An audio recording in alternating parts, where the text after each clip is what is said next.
Herkese merhabalar, ben Huri. Huri Metek Mutfak'ta mutfağıma hoş geldiniz. Evet, farklı kapama yöntemiyle sizlere mantı tarifi hazırlıyorum. Çok lezzetli, mutlaka deneyin.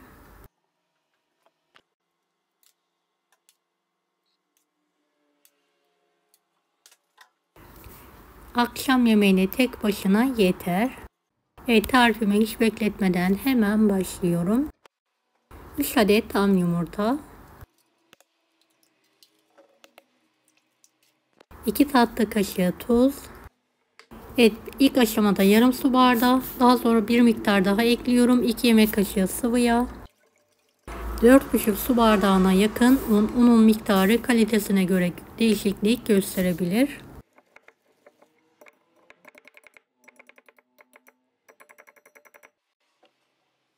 Evet, orta sertlikte bir hamur hazırlayalım.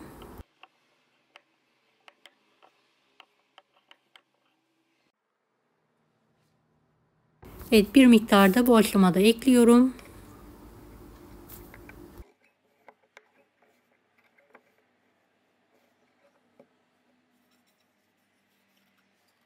Teze üzerine alıyorum ve pürüzsüz olana kadar hamurumu yoğuruyorum.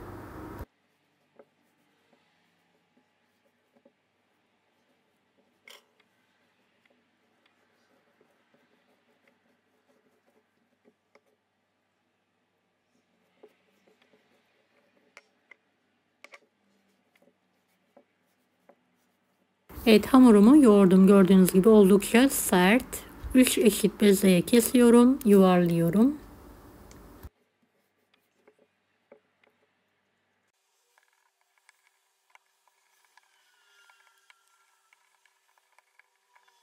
Yuvarladığım bezeyi bir tepsiye alıyorum.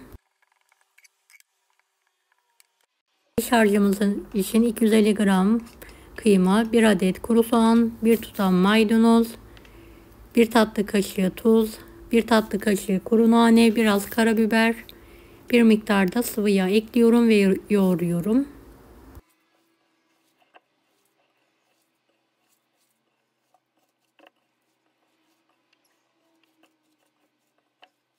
Evet, yoğurduğum iç harcı ve hamuru şöyle 5 dakika dinlendiriyorum. Dinlendirdiğim bezeyi un serperek orta incelikte olana kadar açıyorum.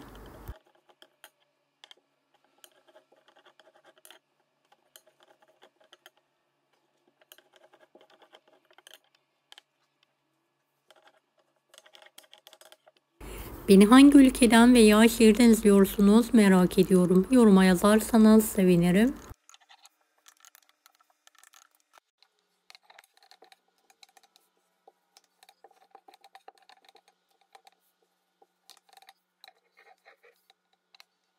Evet, büyük oklava ile açabildiğim kadar inceltiyorum.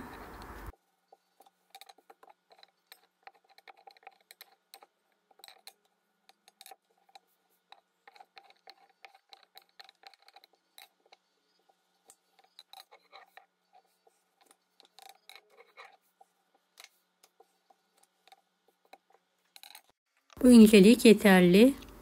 Şöyle büyük kareler halinde kesiyorum.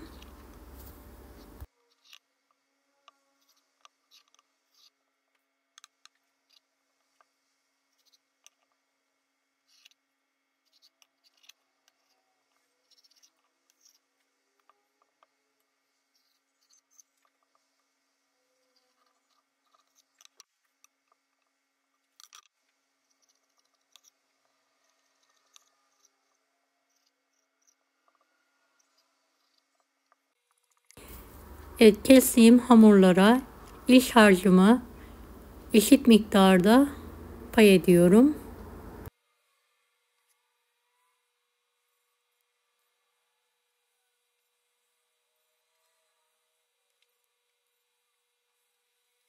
Ve videodaki gibi kapatalım.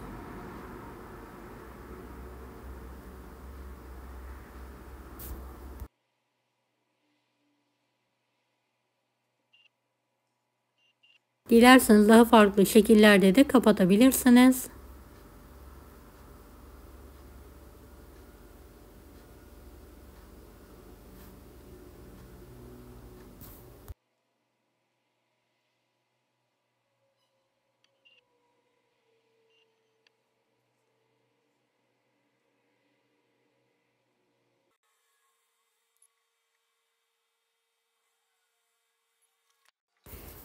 Evet, mantılarımı kapattıktan sonra un serpilmiş tepsiye alıyorum.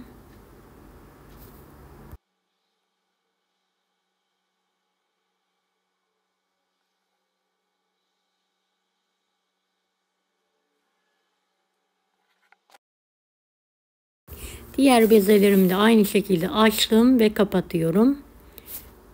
İç harcım yetmediği için kalanlara da beyaz peynir koydum.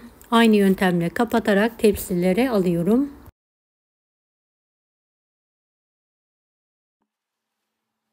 Evet, mantılarımın hepsi hazır.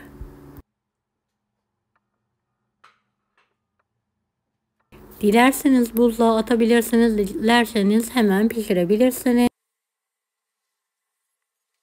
Sıcak kaynar suya 2 tatlı kaşığı tuz atıyorum. Biraz sıvı yağ karıştırıyorum. Kaynayan sıcak suya mantılarımı atıyorum ve karıştırıyorum.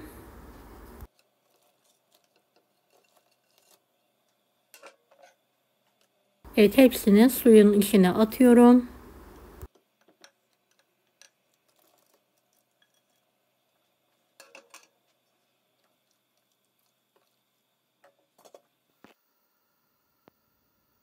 Gördüğünüz gibi fokur fokur kaynıyor. Yüksek ateşte kapalı bir şekilde yumuşayana kadar, mantılar tamamen suyun üzerine çıkana kadar haşlıyorum.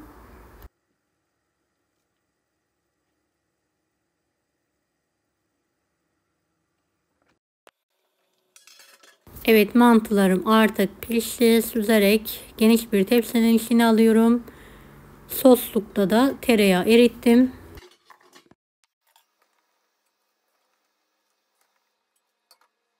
Bir miktar mantı ekledikten sonra tereyağı ekleyerek karıştırıyorum.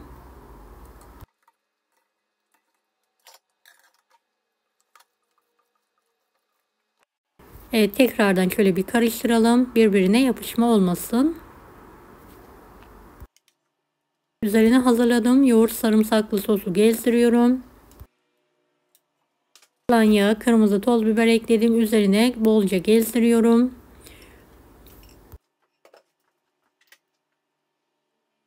Kuru nane ve pul biber serpiyorum. Yemeğe hazır. Deneyecek olan herkese şimdiden kolaylıklar dilerim. Allah'a emanet olun. Hoşça kalın. Daha farklı tarifler için bunları da izlemeyi unutmayınız.